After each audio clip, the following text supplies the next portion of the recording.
안녕하세요. 자, 2022년 공무원 국업 형법 문제 해설 강의 시작하도록 하겠습니다. 자, 원래 국업 문제는 지난 공무원 시험과 경향은 동일합니다. 학설은 출제되지 않았고요. 조문 한 2개 정도, 좀 넓게 보면 한 3문제 정도 이야기를 할 수 있겠는데, 조문을 확실히 알아야 풀 수 있는 문제는 한 2문제입니다. 나머지는 전부 판례 위주로 이렇게 출제가 됐어요. 그 원래 시험에 대해서 한마디로 말씀드리면 아주 어려운 것도 아니고, 그렇다고 해서 그저 주는 것도 아니고, 적절하게 그 쉬운 시험은 아니었다, 이 정도 말씀드릴 수 있을 것 같아요. 자, 특징적인 점은 최신 판례가 많이 출제되었다는 겁니다.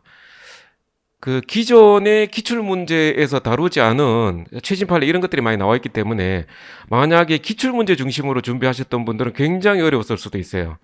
근데 기본적으로 우리 학원 모의고사 같은 경우에 제가 항상 그 일문에 최신 판례들 이렇게 문제 만들어 가지고 올리기도 했었는데, 그런 문제에서 많이 적중이 됐어요. 그래서 앞으로도 이런 경향은 계속될 것처럼 보입니다. 그래서 물론 기출 문제는 기본이고요. 기출 문제 기본이고, 최신 판례, 특히 이제 시험 바로 직전에 나오는 판례까지, 그러니까 2022년도 5월달 판례 이런 것까지도 다 해가지고 2022년, 2021년, 2020년 이때 나왔던 판례들 중에 기출 안 됐던 판례들도 많이 출제가 됐다는 점.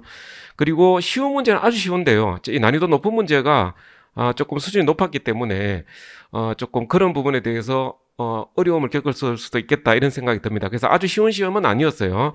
그럼 문제 해설 바로 들어가도록 하겠습니다. 자, 1번 문제 한번 보겠습니다. 자, 1번 문제. 자, 원인 불명으로 전상 이게 가상 자산을 이체받은 자, 이게 최신 판례죠. 이게 그 비트코인. 자, 비트코인을 보낸 사람 누군지 모르게 내 가상 계좌에 들어왔다, 이런 이야기죠. 이거를 갖다가 자기 개인적으로 그냥 써버렸을 때, 자, 이게 배임죄가 성립하느냐 문제인데 판례 부정하죠. 그러니까 여기 보면 신의책을 근거로 배임죄로 처벌하는 것은 죄인법정지 반한다. 그러니까 배임죄로 처벌할 수 없다는 내용이 되겠습니다. 맞는 내용이죠. 그 차고 송금의 경우에 현금 같은 경우는 보낸 사람이 딱 특정돼 있잖아요. 그 사람하고 이제 이 예금조 사이에 신의칙상 위탁 관계를 인정할 수 있는데, 비트코인 같은 경우는 이것이 누구한테 반환해야 되는지도 명확하지도 않고, 실제로 이에 대한 법률 규정이 아직 명확하게 이렇게 정비된 게 아니기 때문에 배임죄로 처벌할 수 없다고 봅니다. 자, 이것도 최신 판례죠. 자, 승낙을 받아 주거에 들어간 경우에 범죄 목적이 있는 경우, 옛날에는 이게 이제 주거자의 의사를 고려해서 주거집재 인정했었는데요. 지금 판례 변경됐죠. 그래서 들어가는 행위 태양을 기준으로 해서 허락을 받고 들어갔다면 주거집재 성립하지 않습니다. 그래서 이게 지금 성립하는 걸로 되기 때문에 좀 틀린 지문이 되겠습니다.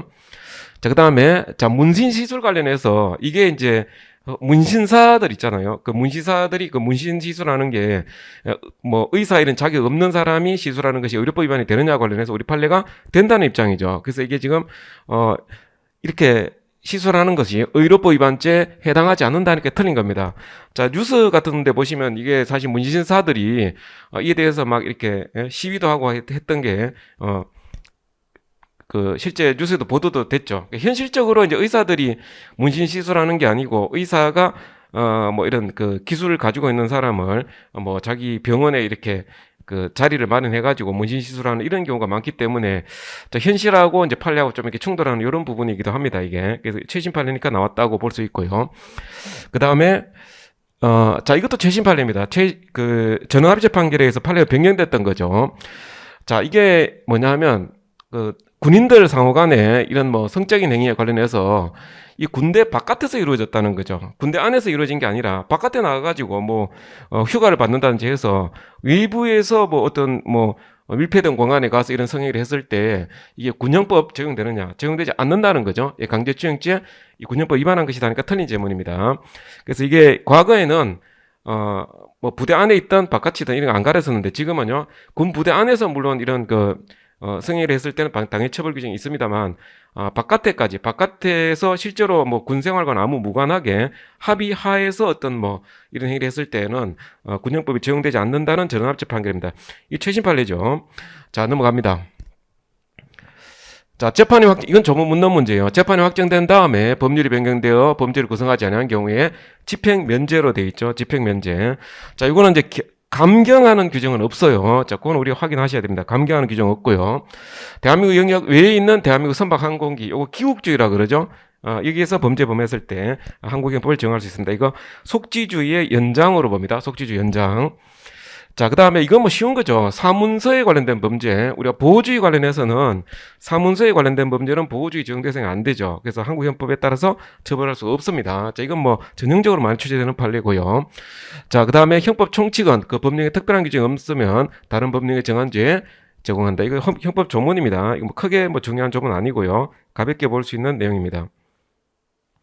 자, 그 다음에 자, 부진정 부작위범 이야기인데요. 자기의 의무는 자, 이거 법계 조선 신사죠. 법계 조선 신사. 그러니까 조리, 선행위, 심의승시 원칙, 사회상규. 여기에서 자기 의무를 도출할 수 있어요. 그래서 인정되지 않는다 하니까 틀린 겁니다.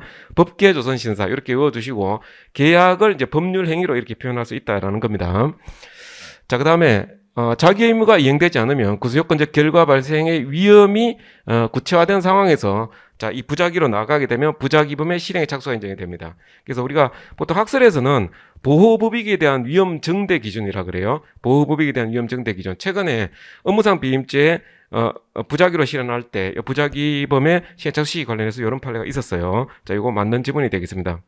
자, 그 다음에 살인죄와 같이 단순한 결과범의 경우에 자기 의무 위반 외에 자기 의무 불이행과 자기의 동가치성이 별도로 요구되지 않는다 때문에 틀었습니다.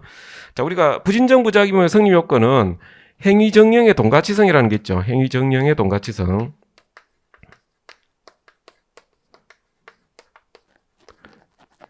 부작위에 의한 범죄가 자기에 의한 범죄와 동등하게 평가될 수 있어야 된다는 거죠. 그래서 살인죄 같은 경우에 처가 예를 들어서 남편이 죽어가고 있는 걸 그대로 방치했다 이렇게 할 때 실제로 그 방치하는 행위가 처가 마치 남편의 목을 조르는 것과 같은 그 정도의 어떤 형법적인 동가치성 인정이 되어야 된다는 겁니다. 다만 이 살인죄 같은 경우는 특별한 행위 태양이 이렇게 제한되어 있는 게 아니기 때문에 행위정의 동가치성을 크게 문제 삼지는 않습니다. 근데 문제 삼지 않는다는 거하고 아예 요구되지 않는다는 거는 이 표현이 다르죠. 아예 요구되지 않는다는 게 틀린 겁니다. 요구되지기는 되는데 크게 문제되지는 않는다. 이런 식으로 이해하셔야 됩니다. 자, 그 다음에 부작위 특성상 구수요건적 결과 발생에 대한 목적이나 계획적인 범용 의도 아니죠. 우리가 목적이나 계획적인 범용 의도가 아니라 미필적 고의만 가지고도 얼마든지 부작위범 성립할 수 있어요. 세월호 선장이 뭐 달아날 때 말이요. 그 승무원이나 다른 그 승객들에 대해서 죽으라 하고 도망간 거 아니죠. 그러니까 죽을지도 모르겠다. 이런 뭐 미필적 고의만 가지고도 얼마든지 부작위범 성립할 수 있습니다. 자, 그 다음에 자, 요 사례는 이것도 최신 판례, 그러니까 전원합의적 판결에 나와 있고 이에 대해서 뭐 구체적인 내용을 물은 거다라고 볼 수 있는데요. 이게 중국에서 말이요. 중국에서 이 공중송신권 위반이라든지 아니면 저작권 이런 거 위반하는 이런 사이트들이 있단 말이에요. 근데 우리나라에서 자기 뭐 개인 카페라든지 이런 데 링크를 거는 거죠. 링크를 걸어 가지고 다른 사람으로 하여금 이 링크를 통해서 중국에 있는 이 사이트에 접속할 수 있게끔 이렇게 해주는 겁니다. 그 과거 판례에 의하면요.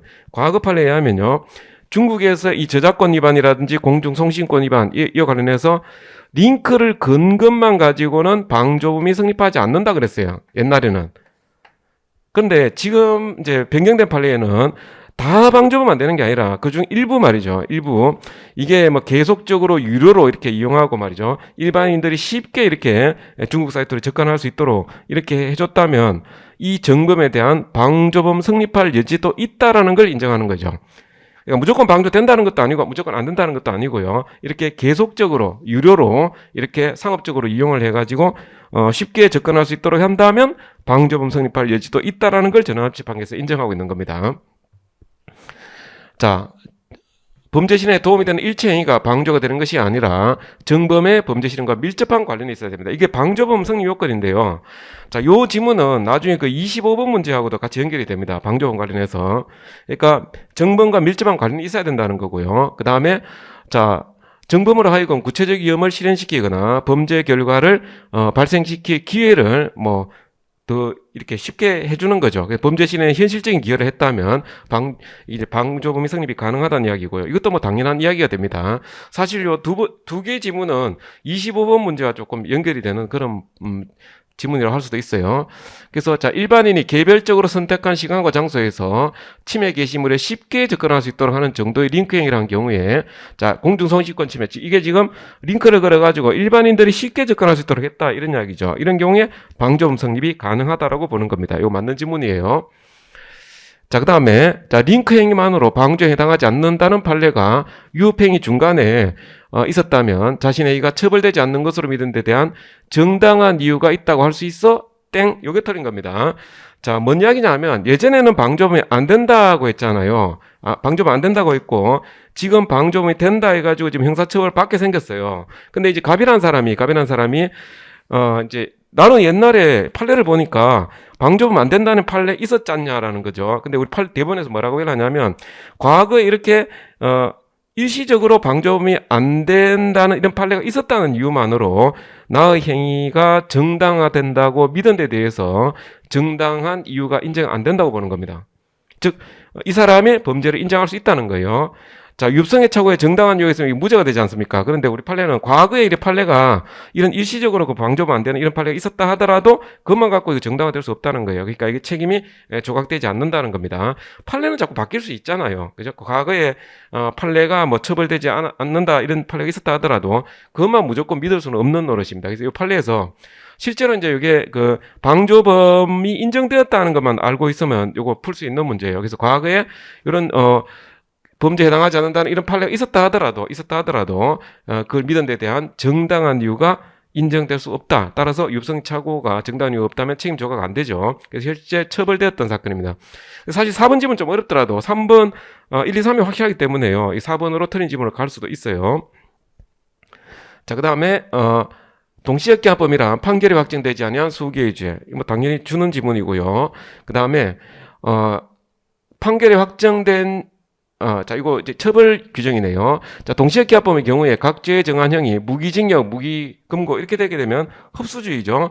가장 근데 흡수주의인데 다른 종류의 행위 있을 때는 이때는 병가를 하죠. 그러니까 징역형과 뭐 벌금형 이건 병가를 합니다. 그래서 같은 징역형과 징역형 같은 경우는 장기 또는 다에게 2분의 1을 가중하고 이렇게 돼 있지만 가중을 하지만 뭐 징역형과 벌금형 이런 식으로 돼 있다면 병가를 하도록 돼 있습니다. 이거 맞는 지문이죠. 이거 조문 묻는 문제고요.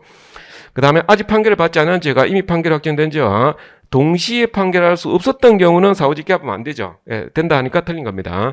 사후직계합범이라는 것은 동시에 심판할 수 있는 상황에서 먼저 하나가 금고에서 확정 판결 나오고 그 이전에 범한 범죄를 우리가 사후직계합범 이렇게 칭하는 겁니다. 그래서 처음부터 이거는 동시에 심판할 수 없었던 범죄하게 되면 사후직계합범이 관계될 수가 없어요. 자, 경합범에 의한 판결의 선고를 받은 자가 경합범 중에 어떤 죄에 대해서 자, 사면이나 집행이 면제된 때는 다시 형을 정하다. 이거 조문이죠. 조문 묻는 문제로 나와 있습니다. 자, 넘어갑니다. 자, 유기징역이 집행 중에 있는 사람이 행상이 양호하여 뉘우침이 뚜렷한 경우에 3분의 1이 지난 후에 행정처분으로 가석방할 수 있다.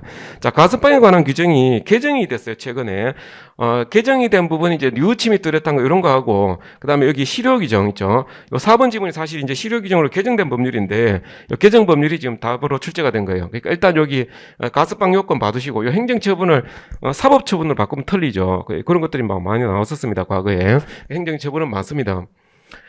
자, 징역이나 금고 집행 중에 있는 사람에게 벌금이나 과료가 병과되어 있다면 그 금액을 완납해야 되고요. 이거 조문이죠. 그리고 유치기간에 하는 거고요. 산입된 이 판결 선고 전 구금일수 그에 해당하는 금액이 납입된 것으로 봅니다. 그러니까 돈을 다 납입할 게 있으면 다 납입을 해야 되는 거고 만약에 미글 구금일수가 있다면 그 납입된 것으로 또 계산을 해주는 거죠. 자, 이것도 맞는 지문입니다. 자, 유기형의 경우는 가석방 기간은 10년의 범위 내에서 남은 형기로 합니다. 이것도 조문이에요. 그래서 그 기간 중 보관차를 받도록 되어 있습니다. 이것도 헌법 조문이고. 자, 이게 이제 개정된 법률인데요. 지금 이제 뭐가 개정이 됐냐면 요 가석방 기간 중에 고의로 지은 죄 이거죠. 가석방 기간 중에 고의로 지은 죄로 자, 금고에서 형을 선고받아 판결이 확정되면 가석방을 실효입니다. 취소할 수 있다는 게 틀린 거예요. 실효 규정으로 되어 있어요. 실효 규정. 취소할 수 있는 것은 그 뭐 보호관찰 같은 게 위반해가지고 정도가 무거운 때 그때 취소하는 거고요. 자, 여기 가석방 기간 중에 고의로 범한 문제, 이거는 실효 사유로 되어 있습니다. 요 개정되기 전에는 어떻게 되냐면 요 기간 중에 범한 죄, 요게 기간 중에 지은 죄 이게 없었어요. 그래가지고 만약에 A라는 범죄하고 B라는 범죄, C라는 범죄 이렇게 범했는데 A라는 범죄에서 유죄 확정이 되고 지금 가석방 기간 중에 있었단 말이에요. 가석방 기간 중에 이 범죄에 대해서 예컨대 유죄 확정이 됐을 때 과거에 의하면 이게 실효될 수 있었거든요. 근데 지금은 가석방 기간 중에 범한 범죄로 딱 한정해 있기 때문에 이런 범죄로 유죄 확정된다 하더라도 실효 안 되는 걸로 보거든요. 자, 그게 지금 개정 법률에서 좀 이슈가 됐던 그런 문제입니다. 그래서 요 가석방 기간 중에 지원제 이걸 가지고 지문을 만들 수도 있었는데 이 뒷부분을 가지고 이제 문제를 만든 거예요. 그래서 실효 사유입니다. 실효 사유. 실효 사유를 취소 사유로 되기 때문에 틀린 거고요. 자, 그다음에 미성년자의 부모도 미성년자가 주체가 되죠. 현실적으로 보호 양육하고 있는 사람의 그 보호 양육권 침해하면 미성년자 유죄 성립할 수 있습니다. 그다음에 미성년자를 기존에 살던 집에서 그대로 둔 채로 약취 가능하냐 관련해서 부모와의 관계가 완전히 단절이 돼야 되죠. 부모와의 관계를 완전히 그 부모를 이탈시키고 부모의 관계 단절시키고 독자적인 생활 관계를 형성하기 이르렀다면 약취죄 성립이 가능하다는 판례가 있습니다. 근데 여기서 종전의 보호 양육 상태로부터 이탈시켰다고 볼 수 없는 행위라고 되어 있는데요. 이때는 양육권을 침해했다고 침해했다고 보고 본죄 성립한다 돼 있으니까 이게 틀린 거예요. 기존의 보호 양육 관계가 이탈되었다고 평가돼야 되는 거죠. 그러니까 베트남 여성 자녀 약취 사건에 그런 게 있었죠. 원래 자기가 양육하던 것을 계속했다. 이렇게 되게 되면 약취죄 성립하지 않는다는 판례가 있었죠. 자, 그런 것도 같이 알아두시면 되겠습니다.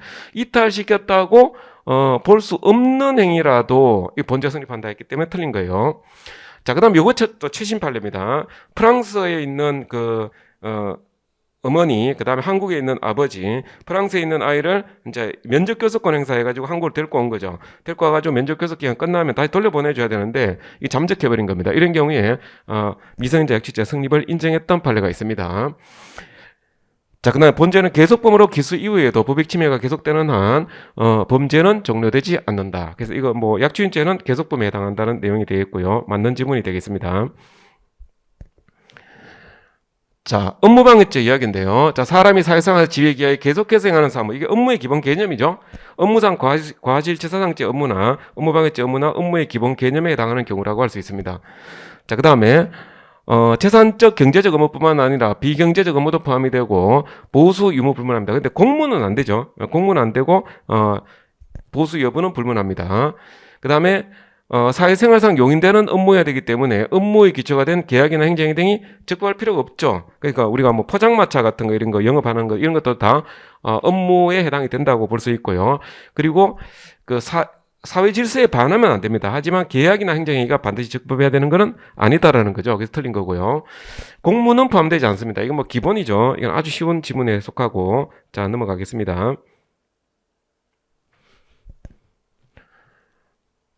자, 이런 걸 기레기라고 하죠. 이것도 최근에 나왔던 판례죠.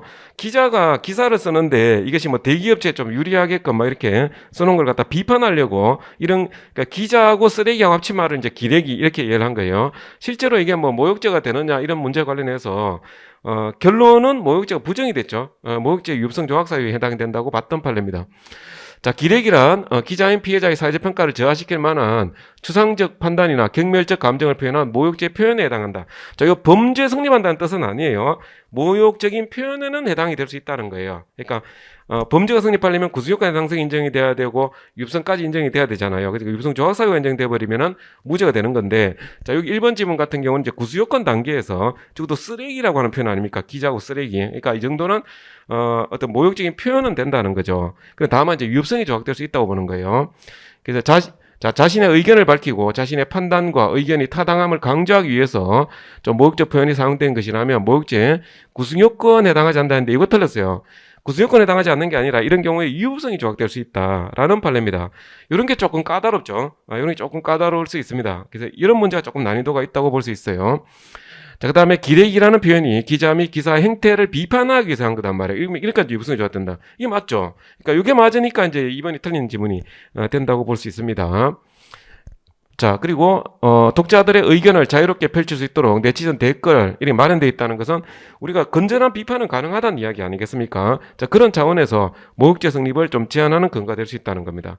아무도 뭐 비판을 못한다 이렇게 돼버리게 되면 우리가 뭐 민주주의 사회에서 제대로 의사 표현의 자유가 너무 지나치게 제약이 되지 않겠습니까? 어느 정도 표현은 가능하고 어느 정도 비판은 허용해줘야 된다는 거죠. 이게 바로 모욕죄 성립을 제한하는 근거가 된다라는 겁니다. 자, 전기통신금융 사기, 보이스피싱이죠. 자, 사기 이용 계좌에 송금된 자금을 인출하는 행위 자체는 사기죄를 구성하지 않는다 되어 있는데요. 이거 맞아요. 이 조심하셔야 될 게, 자, 보이스피싱을 해서 계좌 송금을 받으면 요 송금 받아갖고 계좌에 돈이 더 입금이 되잖아요. 그러면 사기죄는 기수입니다. 기수인데 요 지문에서 하는 이야기는 뭐냐면, 자, 인출하는 행위 자체라는 말을 딱 표현해 놨잖아요. 그러니까 통장에 들어와 있는 돈을 찾는 행위 자체는 사기죄가 안 된다 이런 이야기예요. 보이스피싱을 하는 행위는 당연히 사기죄죠. 근데 여기서는 일단 그 돈이 그 통장에 입금이 되면 은행하고 예금주 사이에서는 예금 계약이 성립합니다. 그래서 돈 인출하는 것 자체는 예금주가 은행에 대해서 예금 채권을 행사하는 거기 때문에 은행에 대한 사기죄가 안 된다는 판례가 있어요. 자, 그거 묻는 문제입니다. 이거 돈 찾는 행위 자체는 사기죄가 안 된다는 이야기예요. 자, 절취한 타인의 신용카드로 현금 인출하면 어떻게 됩니까? 물사, 현절, 객금. 물품 구입하면 사기, 현금 서비스 받으면 절도죠, 절도. 컴퓨터 상사기죄 하니까 틀렸죠. 계좌 이체를 하는 경우, 이런 경우가 컴퓨터 상사기죄가 되는 경우죠. 자, 미성년자를 기망하여 재물을 편취한 경우에 사기죄가 아니라 준사기죄, 이것도 틀렸습니다. 원래 준사기죄는 옛날에는 이게 뭐 미성년자의 지려, 천박 이렇게 규정이 되어 있었던 거를 지금은 이제 이걸 좀 말을 좀 표현을 그 좀 한글로 한다시고 좀 바꿨는데, 그러니까 미성년자의 뭐 판단 능력이 조금 일반인들보다 성인들보다 조금 뭐 결여돼 있다 했을 때 그걸 이용해서 재물의 전세액을 취득하는 거 이걸 준사기라고 합니다. 근데 미성년자라 하더라도 기망을 써버리죠. 자, 기망 수단을 썼다면 사기가 되는 거예요. 기망을 쓰지 않고 기망 행위를 수단으로 하지 않고 그냥 상대방이 좀 이렇게 판단 능력이 결여돼 있는 걸 이용한다면 준사기가 되는데 기망 써서 썼다 그러면 사기라는 거죠. 그럼 사기죄 구속권 충족하니까. 자, 타인의 휴대전화를 몰래 사용하여 전산 이익을 취득한 경우에 피해서 부정영죄 해당 안 되죠. 피해서 부정영죄는 대가를 지급해야 작동되는 기계, 유료 자동 설비를 객체로 합니다. 근데 일반 전화기는 거기에 해당되지 않는다는 겁니다. 타인의 행사사건에 관한 증거인멸하는 경우, 자, 지금 여기 보면 이제 증거인멸죄 이야기죠. 자기 형사사건에 대한 증거인멸하는 건 증거인멸죄가 안 되고, 타인의 형사사건에 대한 증거인멸하면 증거인멸죄가 됩니다. 자, 증거에는 범죄 성부에 관한 증거뿐만 아니라 양해에 관한 증거도 포함이 돼요. 어떤 증거를 제출하게 되면 법관이 너 좀 이런 부분을 좀 양형해서 고려해주는 그런 증거들, 이것도 다 포함이 된다 이런 이야기죠. 자, 이게 사실 4번 지문하고 연결되는 건데요. 자, 범인 자신의 이익을 위한 증거인멸은 동시에 다른 공범자의 어떤 증거인멸하는 결과가 된 경우라도 본죄가 성립하지 않습니다. 자, 증거가 겹칠 수가 있죠. 내 사건에 대한 증거하고 다른 사람 사건의 증거가 겹칠 수가 있습니다. 근데 이때 우리 판례는 뭐라고 하냐면, 나의 이익을 위하여 내가 처벌받을 것이 두려워서 증거인멸 행위를 했다면 결국 다른 공범자의 증거인멸하는 결과가 된다 하더라도 증거인멸죄 성립하지 않는다고 봅니다. 자, 아무런 허위가 없는 증거, 요거 체크해야 돼요. 아무런 허위가 없는 증거. 자, 허위 주장과 결합되어 허위 사실을 일부 뒷받침하게 되는 경우에 증거주의죄에 해당된다 되는데 아닙니다. 이게 틀린 지문인데, 자, 이게 어떤 내용이냐 하면은요. 자, 갑이라는 사람이 A한테 사기를 쳤어요. 예를 들어서 사기를 쳐가지고 큰 피해를 입었단 말이에요. 근데 이런 상황에서 갑이 손해를 좀 회복시켜주면 판사님이 봤을 때, 네가 그 손해를 다 갚아줬냐 해가지고 좀 정상 참작을 해줄 거 아닙니까? 그래서 이제 이 손해를 회복시켜줬다, 돈을 돌려주었다는 사실은 정상 참작 사유가 되는 증거단 말이에요. 근데 이 사람이 어떻게 했냐면은 돈을 입금을 했어요. 입금을 해서 돈을 돌려줬습니다. 돈을 돌려줬는데 돌려주자마자 도로 빼가버린 거예요. 그러면 돌려준 겁니까? 안 돌려준 겁니까? 우리 실질적으로 전체적으로 보게 되면 돈을 줬다가 도로 뺐으면 안 준 거잖아요. 근데 이 사람이 돈을 입금한 사실만 입금 확인증을 딱 만들어가지고 증거로 제출한 거예요. 그러면 이 자체는 입금한 건 맞죠?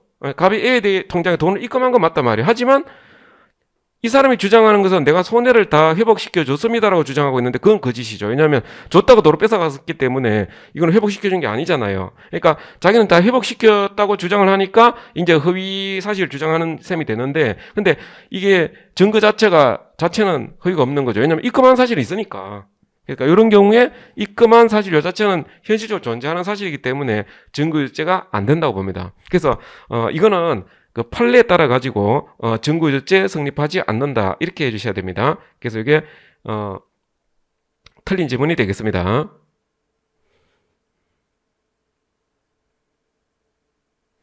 자, 그 다음 보겠습니다.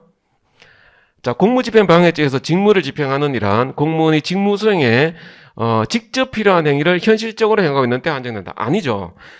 근무 중인 상태면 돼요. 근무 중인 상태. 현실적으로 꼭 직무집행하고 있느냐 그게 아니고 근무 중인 상태이기만 하면 이 상황에서 공무집행 방해죄 그 직무집행 중 해당이 됩니다. 그 다음에 기자회견을 명목으로 불법 집회를 하기 위해 농성장소에 진입하려는 관계자들이 경찰관을 밀치는 등 공무집행을 방해했을 때, 자, 집회를 불허하면서 집회 개최를 소극적으로 제지한 것은 적법한 공무집행에 해당한다. 지금 불법 집회잖아요. 불법 집회를 갖다가 뭐 진압하려고 이런 행위를 했다 그러면 당연히 적법한 공무집행이라고 할 수 있는 겁니다. 자, 피의자 등이 적극적으로 허위 증거를 조작하여 제출하고, 자, 이거는 쉬운 판례죠. 수사기관이 그 진위에 관해 충분한 심사를 하더라도, 충분한 수사를 하더라도 허위인증을 발견이 어렵다면, 자, 위기에 의한 공무집행 방해죄가 성립합니다. 불충분한 심사에 기초해서 공무집행이 이루어졌다면 위헌 공무집행 안 되는 거고요. 충분한 심사를 하더라도 발견하기 어렵다 하면 위헌 공무집행 방해죄 성립합니다. 자, 방송국 프로듀서의 촬영 감독이 구치소에 수용 중인 사람을 취재하기 위하여 구치소장의 허가 없이, 자, 여기서 이거 최신 판례거든요. 2022년도 최신 판례인데, 지금 이제 여기 허가 없이라는 말은 뭐냐 하면, 그러니까 접견 허가는 받은 거예요. 접견 허가는 받았고, 만약에 이제 그 녹음기를 이제 장착해가지고 녹음을 하는 것은 허가를 안 받았다는 이야기예요. 그래서 접견할 때 허가를 받았기 때문에 사실 이제 접견하는 과정에서 허가 없이 접견하면 안 되죠, 당연히. 근데 접견을 하는 과정에서 녹음기를 장착한 것은 하나의 어떤 질서 위반 행위에 해당이 되지만 이걸 가지고 위기한 공무집행 방해죄는 되지 않는다는 거죠. 주거침입죄도 안 된다는 판례입니다. 이것도 주거침입죄도 성립하지 않는다는 판례하고 같이 알아두셔야 됩니다, 이때. 자, 이 녹음할 목적으로 이렇게 뭐 기자들 같은 경우에 성냥갑처럼 뭐 담배갑 같이 생긴 이런 뭐 녹음기 들고 가서 녹음을 할 수가 있죠. 이 녹음했다 해가지고 위기에 의한 공무집행 방해죄가 성립하는 건 아닙니다. 이거 맞는 질문이에요. 그러니까 위기한 공무집행 방해죄가 되려면 구체적인 직무집행이 저해되거나 현실적으로 곤란한 데까지 이르러야 되는데요. 접견하는 데 있어서 접견 허가를 받고 접견한다 이렇게 하게 됐을 때 요 녹음한 사실만 가지고 뭔가 접견 업무 이게 뭐 방해된다든지 이렇게 그렇게 볼 수는 없는 거죠. 그래서 이게 공무집행 방해죄도 부정했고 주거침입죄도 여기서 문제됐어요. 그래서 그 접견 허가는 받았기 때문에 통상적인 방법으로 들어간 경우에 주거침입죄 성립하지 않는다까지 같이 알아두셔야 됩니다. 자, 그 다음에 책임이 조각되지 않는 것. 자, 14세 되지 않은 자 행위. 당연히 이거는 책임이 조각되는 거고요. 이건 쉽죠. 심신장애로 사물을 변별하는 능력이 없거나 의사를 결정하는 능력이 없는 자. 이거 심신상실자라고 하는 거고요.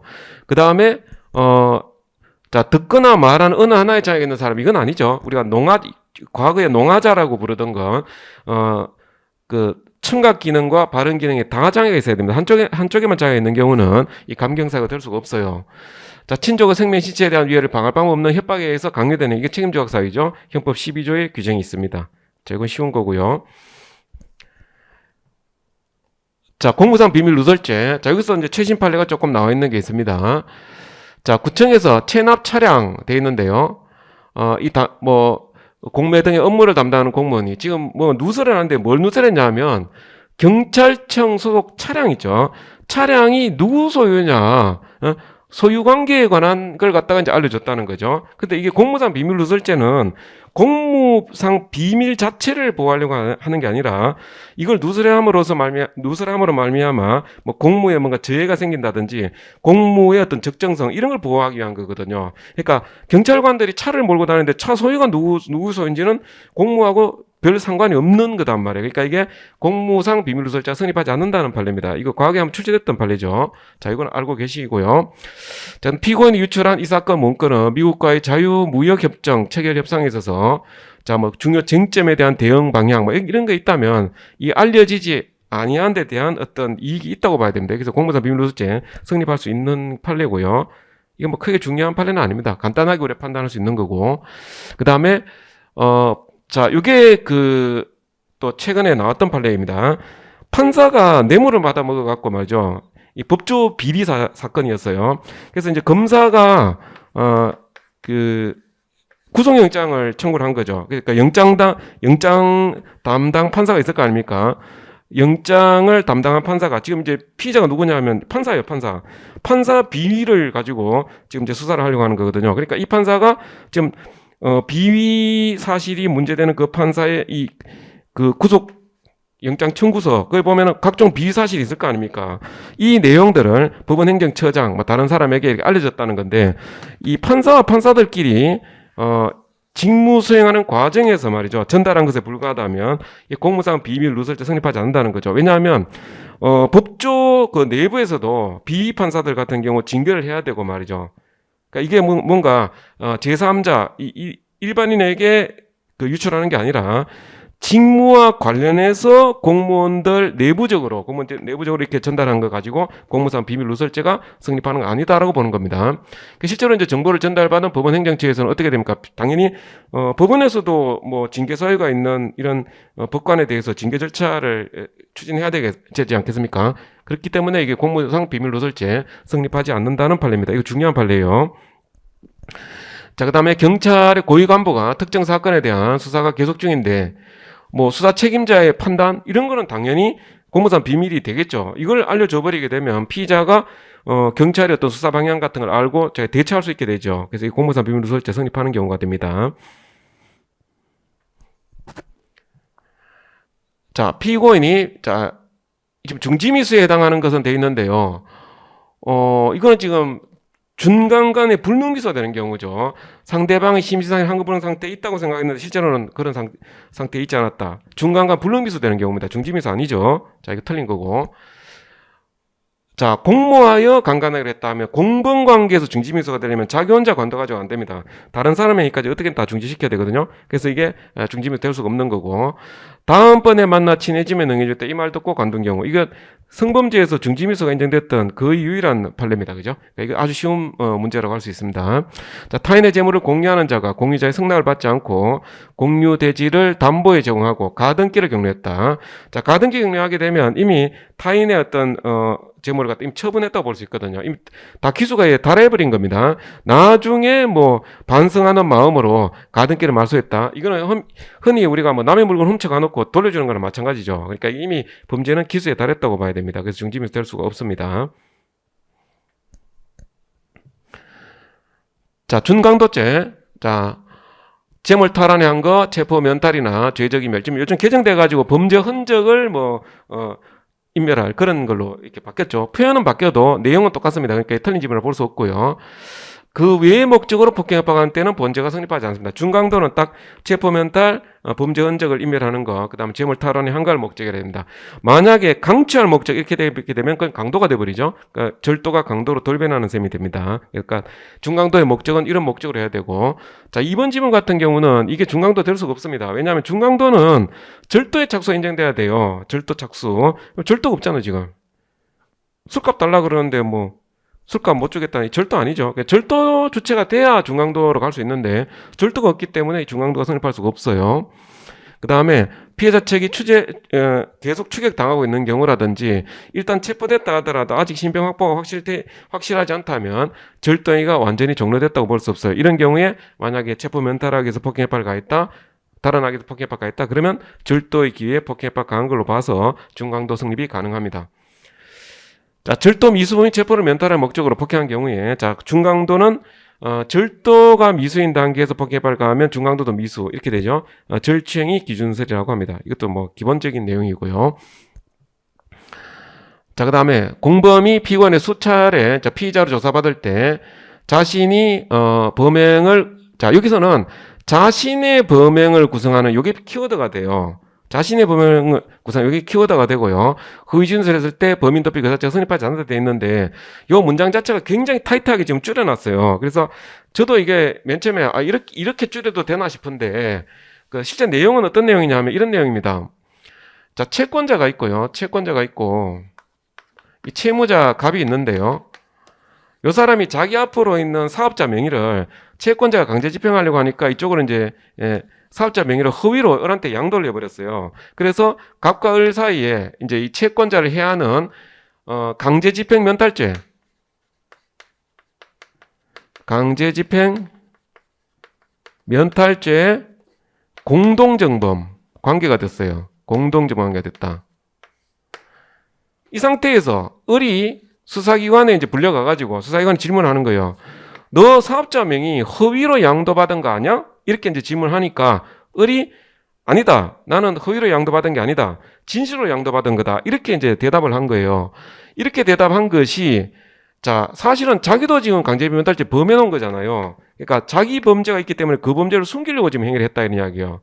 그러면 자기 범죄를 숨기려고 이런 이야기를 한 거를 이 사람에 대한 범인도피죄라고 성립할 수 없다는 거죠. 왜냐하면 자기 방어권 행사라는 겁니다. 그러니까 이 사람이 자기 범죄를 숨기기 위해서 허위로 양도받은 게 아니라 진실로 양도받았다. 나도 공동지방 관계니까 진실로 양도받았다 이렇게 거짓말한 걸 가지고 갑에 대한 범인도피죄가 안 된다는 거예요. 범인도피죄가 안 된다. 그러니까 이제 이 사람이 을한테 이런 걸 부탁했다 하더라도 교사보면 안 된다는 거예요. 그래서 이런 취지의 문장이거든요. 근데 이걸 갖다가 문장을 이렇게 딱 압축을 해가지고 만들어놨어요. 그래서 자 보면 공범이 지금 두 사람이서 강제비면탈죄 공동정범 관계입니다. 그러니까 피고인에게 수사 절차에서 피의자로 조사받을 때 여기서 말 을입니다. 을이 지금 조사받을 때 을 자신의 범행을 구성하는 사실관계에 관하여 허위로 진술했다 이런 이야기죠. 허위로 양도받았으면서도 진실로 양도받았다 이렇게 허위 진술한 거예요. 자, 그 결과 공범들의 도피를 용이하게 하여도 그러니까 갑의 도피를 용이하게 하는 결과가 된다 하더라도 갑이 부탁했을 때 자, 갑에게 범인도피죄 교사범이 성립하지 않는다는 거예요. 왜? 이 사람이 범인도피죄 안 되니까. 이 사람이 범인도피죄 안 되니까 이 사람이 교사한 것도 교사하면 안 된다는 취지거든요. 자, 이거를 문장으로 지금 압축을 해놨어요. 그래서 조금 까다로운, 그러니까 잘 모르면 좀 어려울 수도 있는 그런 지문이 할 수 있습니다. 자신의 범행에 월책하세요. 내가 내 범죄를 숨기려고 뭔가 허위 진술했다. 이거는 범인도피죄가 안 되는 거예요. 내가 범인도피죄 안 되니까 다른 사람이 교사를 한다 하더라도 교사범도 안 되는 거예요. 자, 피고인의 교사에 의하여 범죄 실행을 결의하게 된 공소 외인이 그 실행에 나아가기 전에 피고인의 범행을 만류했다. 자, 교사를 했다가 만류를 했을 때는요, 이 교사범의 흔 이탈이라 그래가지고, 교사범 성립이 부정되려면 이 사람의 고의를 되돌려놔야 돼요. 범위를 되돌려놔야 됩니다. 근데 지금 보면, 상대방이 거절해버렸죠. 거절하고 그냥 실행에 나가버렸죠. 그러면 교사범 이탈을 허용할 수 없습니다. 그러니까 정범도 다 성립하고 이에 대한 교사범 다 성립하게 되는 겁니다. 그래서 공갈죄 성립하는 겁니다. 맨 처음에 공갈하라고 교사를 했다가 그 다음에 그 교사범에서 빠져나오려 그러면 정범의 공갈의 고의를 되돌려놔야 돼요. 그러니까 만류했다 하더라도 전부 아무런 효력이 없었다 이렇게 돼버리면 그대로 교사범 죄책을 진다는 거죠. 자, 교사자가 피교사자에 대해서 상해 중상해로 교사했는데 살인을 해버렸어요. 자, 그러면 원칙적으로는 양적 초과라 그러죠. 양적 초과의 경우는 상해나 중상해 교사범만 될 뿐인데 결과적 가중범, 상해 치사죄라는 결과적 가중범 교사범이 가능은 하죠. 판례에 의하면 중한 결과에 대해서 예견 가능성이 있다면, 사망 결과에 대해서 예견 가능성이 있다면 상해 치사죄라는 결과적 가중범에 대한 교사가 가능하다고 봅니다. 자, 자기 행사 사건에 관한 증거를 위조하기 위해서 타인을 교사하여 증거유출죄 범하게 하면 증거유출 교사 되죠. 자기 방어권의 남용. 이 범인 도피죄하고요. 무위증, 범인 도피, 무고, 그 다음에 위증죄, 증거 위조, 뭐 이런 범죄들 있죠. 이런 범죄들은 전부 범인 자신은 정범이 되지 않지만 다른 사람을 시켜가지고 나를 위해서 위증해달라, 나를 위해서 증거멸해달라 이렇게 하게 되면 다 교사범성이 가능합니다. 자, 권리행사 방해죄. 자, 권리행사 방해죄는 소유자가 주체가 되죠. 소유자가 주체가 되고 타인 점유의 물건 그리고 타인의 어떤 권리 목적이 된 그런 물건을 객철해서 취거, 은닉, 손괴했을 때 성립하는 범죄입니다. 자, 낙찰자. 자, 경매는 그냥 계약으로 생각하세요. 우리 매매 계약 정도로 생각하시면 됩니다. 경매라는 거는요. 그 경매에서 낙찰자가 무효인 경매 절차에서 경매 목적물을 지금 점유하고 있습니다. 요 점유가 보호할 가치가 있다는 거죠. 경매 절차는 무효가 됐다 하더라도 자기가 돈을 낸 게 있으니까 내가 낸 돈을 돌려주면 나도 이제 이 목적물을 돌려주겠다. 이런 식으로 동시행 항변권 같은 게 행사할 수 있거든요. 그러니까 이게 이 점유가 불법적인 점유는 아니다 이런 이야기죠. 그러니까 이 점유에 대해서 보호할 가치가 있다고 보는 겁니다. 그래서 건물 소유자가 이거 함부로 손괴를 한다든지 하게 되면 자 이거 권리행사 방해죄가 성립합니다. 절도범인의 점유는 보호할 가치가 없지만 이처럼 경매 절차에서 낙찰을 받은 사람의 점유 설령 그 경매 절차가 무효라 하더라도 이 사람의 그 점유는 보호돼야 된다는 거죠. 자 피고인이 지입차주인 인바 지입제로 운행하던 택시를 지입회사의 요구로 회사 차고지에 입고했다는 건데요. 자, 지입차주와 지입회사의 관계에서는 지입차주가 차량에 등록 명의를 지입회사로 넘겨놓습니다. 그래서 형식적인 어떤 그 소유자가 지입회사 소유로 보는 거예요. 그러니까 지입차주가 이렇게 가져간 경우에 무단으로 가져간다 하더라도 자기 소유물이 아니라고 보는 겁니다. 소유권을 주장을 못하기 때문에 이게 권리행사 방해죄가 안 되는 거예요. 소유자라야 돼요. 자, 이것도 마찬가지입니다. 담보로 정한 차량인데, 다른 사람 명의로 되어 있죠, 지금. 명의가. 다른 사람 명의로 되어 있기 때문에 자기가 소유권을 주장을 못 해요. 이렇게 되면 권리행사 방해 주체가 될 수가 없습니다. 자, 이것도 마찬가지입니다. 명신탁에서 외부 관계에서 소유권을 주장할 수 있는 사람은 수탁자가 소유자 되는 거예요. 근데 신탁자는 배후에 있는 사람이죠. 이 사람은 외부 관계에서 소유권을 주장할 수가 없어요. 그래서 권리행사 방해 주체가 될 수가 없는 겁니다. 권리행사방해죄 주체가 될 수 있는 사람은 외부 관계에서 소유권을 주장할 수 있는 사람, 여기에 주체가 되는 겁니다. 자, 그 다음에 위계양 간음죄를 벌하는 것, 미성년자나 심신미약자, 이 보호법이 성적자 일정권 이야기하는 거, 이건 뭐 문제가 안 되고요. 그리고 외관상 성적 결정 또는 동의로 보이는 운동을 했다 하더라도 기망을 당해가지고 동의를 했을 경우 말이죠. 온전한 성적자 일정 행사로 보기 어렵습니다. 자, 이거는 딱 답이 정해져 있죠. 뭐 예상 문제도 있고요. 자, 요거는 위계에 의한 심신미약자 간음죄 할 때, 자, 간음행위와 어떤 인과관계에 있는 위계 여부를 판단함에 있어서는 이 전체적인 사정을 고려해야 된다는 겁니다. 그러니까 이것도 뭐 일반적인 판례 내용 그냥 옮겨놓은 거고, 핵심은 이거죠. 이건 제가 모의고사에서도 여러 번 출제했던 겁니다. 간음행위 자체에 대한 위계에 한정되는 게 아니다. 이거 옛날 판례죠. 이 판례 변경됐습니다. 간음행위 자체에 대한 위계뿐만 아니라 뭐 어떤 그 성행위 결정에 이르게 된 중요한 동기에 대해서 위계가 있는 경우까지 위계한 간음죄 성립한다는 판례입니다. 이건 아마 다 예상했었을 거예요. 그래서 1, 2, 3, 4는 그 1, 2, 3번은 이제 4번을 답으로 만들기 전에 그냥 판례 옮겨놓은 거라고 보시면 되겠습니다. 자, 그 다음에 정당행위의 설명으로 잘못된 것은 되어 있는데 이것도 뭐 많이 출제됐던 거죠. 한심하고 불쌍한 인간이다. 뭐 비판하는 과정에서 이 정도 표현 정도는 모욕죄 유효성이 조각된다고 볼 수 있습니다. 모욕죄 성립한다는 게 틀린 거예요. 1번이 틀린 거고. 자, 2번 지문 같은 경우에 회사 감사죠. 피고인이 회사 경영진과 불화로 한 달 가까이 자 결건하다가 그러면 결건을 했다 그러면은 이런 상태에서는 회사에 함부로 지금 허락 없이 들어갈 수 있는 그런 상황은 아니죠. 카드도 지금 정지가 돼 있잖아요. 그런데 이거를 뭐 저희가 몰래 들어가 가지고 말이죠. 디스크 절취했다 이렇게 되면 당연히 이게 정당하게 될 수가 없죠. 이건 우리가 사회 통념에 따라 쉽게 판단할 수 있는 부분입니다. 자, 피고인들이 소속 노동조합 위원장 갑을 자 어용, 앞잡이 이걸 갖다가 장기간 반복해서 일반인의 왕래가 잦은 데다가 이렇게 뭐 개시를 했다는 거죠. 이 사회상규에 위배된다는 게 판례입니다. 단어 하나 자체만 놓고 봤을 때, 이걸 가지고 범죄가 된다고 좀 보기 어려운데, 이걸 갖다가 현수막 같은 거 설치해가지고 계속 이렇게 공중에다가 게시해 놓으면, 이게 유효성이 조각될 수 없다는 판례입니다. 자, 그 다음에 이거는 신문 기자가 취재에 응해질 것을 요구하는 건 기자는 당연히 취재하는 것은 자기 업무로 인한 행위단 말이에요. 그래서 취재에 응해주지 않으면 기존에 내가 기사 확보한 대로 그대로 보도하겠다라고 이야기하는 거예요. 이거 협박죄 문제거든요. 협박죄 문제인데 판례는 기자가 취재에 응해줄 것을 요구하는 것은 기자로서의 당연한 업무다 해가지고 요 유효성이 조각된다고 봤습니다. 협박죄 유효성 조각. 그래서 무죄가 됩니다. 자, 공무원 또는 공무원 했던 자가 법령의 직무상 비밀을 누설하는 행위만을 처벌하고 있을 뿐 누설 받은 상대방을 처벌하는 규정이 없다. 이거 필요적 공범에서 한쪽만 처벌하는 경우죠. 이때 그 누설 받은 자에 대해서 공범 성립하지 않죠. 필요적 공범 내부 관계에서는 형법 총칙상의 공범 규정이 적용되지 않습니다. 자, 의료인의 자격 없는 일반인의 의료기관 개설행위, 의료기관 개설행위 요건 뭡니까?